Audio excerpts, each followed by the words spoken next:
Hey everybody, this is Joe Gilder from HomeStudioCorner.com, and here's a quick video on how to not destroy your bass tone. This is actually a play on a video that Graham Cochran over at the Recording Revolution did just a week or so ago about how not to ruin your guitar tone. And this is a similar concept, but it's slightly different and can pay huge dividends as far as the tone of your bass. And let me show you what I'm talking about. In this song that I'm mixing here, it's a huge big old song, but it has, the way they recorded the bass is they recorded a DI signal, and also they recorded the actual bass amp. This is a pretty common technique. A lot of folks do this. It's a great way to capture two different tones. The problem, however, is that the DI signal is usually gets to the recording a little bit faster than the amp signal, because if you put the mic in front of a speaker, there's a little bit of space between where the sound comes out of the speaker and the microphone itself, and that little bit of space can cause a difference, essentially a phase difference between your two recorded parts. In other words, the DI signal is being played back slightly before the bass amp signal. And the result can be pretty detrimental to the tone of your bass, because it can cause it to be just slightly out of phase, which can totally kill all the bass frequencies. So let's take a listen to this part real quick. Let's listen to the DI signal first. So typical DI sound, you got a lot of the attack of the pick, which is nice. And then here is the bass, the amp signal. Okay, both great tones, both sound good, and would work nicely blended together. Get a little more low end out of the amp signal and a little more of the attack of the pick out of the DI. Now listen to them both together.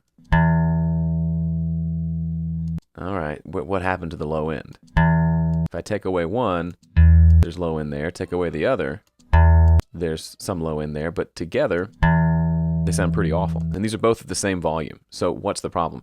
Well, if we zoom in, then you'll notice that the DI signal here on the bottom is just slightly before the full signal. So it's a little hard to see, and you've got to play around with it a little bit. But what I found out is this little downward node here really should be corresponding to this node up here. So it's a good almost 180 degrees out of phase with itself. Now, all I did, you may think, oh, just hit the phase button on an EQ. That may work, but for something like this, I like to actually physically align the track. So I'll take this and drag it over. But what I normally do is create a new playlist or a new layer in Studio One to do this. So you look up here, I created a copy of this track on its own layer over here, and we're going to switch to that now. So there's a delayed one and the original. So if we go back, there's the original. As I switch, you'll see it bump over just a little bit. Boom. Okay, so that's a pretty significant bump, but now if we scroll over and look and zoom in, you'll see these spots are lined up at the zero crossing pretty well. And you'll notice it goes up when the other goes up. They're not going to be perfect because there's just differences that you can't accommodate for, but they're a lot more in phase. So again, here's the before.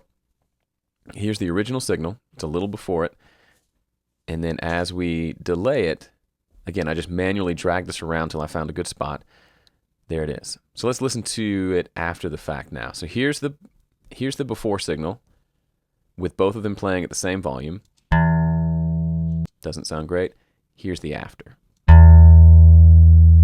Humongous difference. Original, after. That's the sound you're wanting. It's got all the low end, and it's still got the high end and the attack that was there.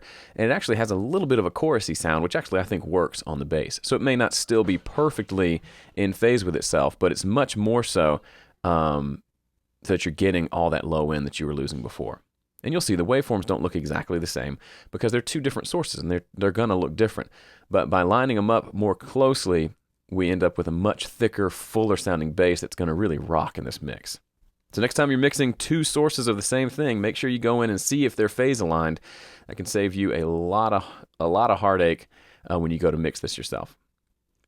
Well, thanks again for being a subscriber here. If you want more tips like this, head over to HomeStudioCorner.com, sign up to the newsletter, and I will send you a tip every weekday. All right, we'll see you on the next video. Bye.